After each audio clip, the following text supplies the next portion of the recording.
இந்த பாலத்தை பாருங்களேன், இப்படி நடுவுல வட்டமா ஒரு டிசைன் போட்டு கட்டினதுக்கு பதிலா நேராவே ரோட போட்டு கட்டிருக்கலாம்ல.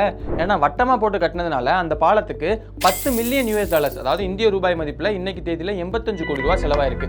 அதுவே நேரா போட்டு கட்டியிருந்தாங்கன்னா இவ்வளவு காசு மிச்சமாயிருக்குல்ல அப்படின்னு நினைச்சோம்னா அந்த பாலத்தை இப்படி கட்டாம இப்படி கட்டினதுக்கு ஒரு முக்கியமான காரணம் இருக்கு. உருகுவே நாட்டில் இருக்கிற இந்த பாலத்துக்கு லாகுனா கார்சன் அப்படின்னு பேரு. அந்த நாட்டில் இருக்கக்கூடிய ரோச்சா மால்டோனாடோ இந்த ரெண்டு பகுதியும் கனெக்ட் பண்ற மாதிரி தான் இந்த பாலத்தை கட்டியிருக்காங்க. இப்போ என்ன விஷயம்னா, இந்த பாலத்தை கட்டுறதுக்கு முன்னாடி எல்லாமே ஃபெரிஸ் சொல்லப்படக்கூடிய இந்த வெஹிக்கிள்ஸ் மூலமா தான் அவங்க ஒரு இடத்துல இருந்து இன்னொரு இடத்துக்கு போயிட்டு வந்திருக்காங்க. ஆனா வெதர் கொஞ்சம் மோசமா மாறினா கூட அந்த ஃபெரிஸ் மூலமா போக முடியாது. அப்ப மக்களால ஒரு பகுதியில இருந்து இன்னொரு பக்கத்துக்கு போக முடியாத சூழல் ஏற்படுது. அப்ப இதை சரி பண்ணணும் அப்படின்னு சொல்லிட்டு அங்க ஒரு பாலத்தை கட்ட முடிவு பண்றாங்க.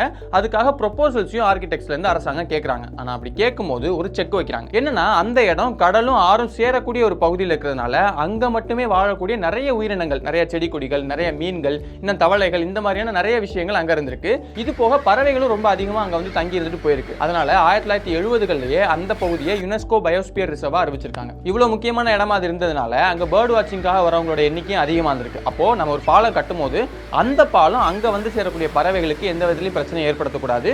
கூடவே அதை இன்னும் பெரிய சுற்றுலா தலமா மாற்றுற மாதிரி ஒரு டிசைன் வேணும் அப்படின்னு சொல்லி அரசாங்கம் சொல்லிட்டாங்க. அதுக்காக நிறைய பேர் ப்ரொபோசல்ஸ் அனுப்புறாங்க. அந்த ப்ரொபோசல்ஸ்ல ரஃபேல் வினோலி அப்படிங்கிற ஆர்கிடெக்ட் அவர் கொடுத்த அந்த டிசைன் தான் இப்போ அப்ரூவ் ஆயிருக்கு. அதை தான் நம்ம வீடியோட ஆரம்பத்திலையும் பார்த்தோம். ஏன் இந்த டிசைன் அப்ரூவ் பண்ணாங்கன்னா, இந்த மாதிரி வட்ட வடிவம் இருக்கிறதுனால நம்ம நேரா ஒரு ரோட்ல போறதை விட இதுல கொஞ்சம் ஸ்லோவா தான் போய் ஆகணும். அப்ப நேரா நல்லா வேகமா ஒரு வண்டி போகுதுன்னா அதால ஏற்படுத்தக்கூடிய சத்தத்தை விட மெதுவா போகும்போது சத்தம் கம்மியா தான் ஏற்படும். அப்ப அங்க வந்து சேரக்கூடிய பறவைகளுக்கு பெரிய அளவுல தொந்தரவு ஏற்படாது. பறவைகள் அப்படியே தங்கி இருக்கும். அடுத்து அந்த பாலத்தை கடக்க ரொம்ப நேரம் ஆகுங்கிறதுனால ரொம்ப நேரத்துக்கு அந்த இயற்கை சூழலை ரசிச்சு பார்த்துக்கிட்டே போக முடியும். வண்டியில போறது மட்டும் இல்லாம பக்கத்துல இருக்கக்கூடிய பெடஸ்ட்ரியன் ஏரியா மூலமா மக்கள் ரொம்ப நேரத்துக்கு அதில் நடந்து போக முடியும் அப்படிங்கிறதுக்காக தான் இந்த டிசைன்ல கட்டியிருக்காங்க.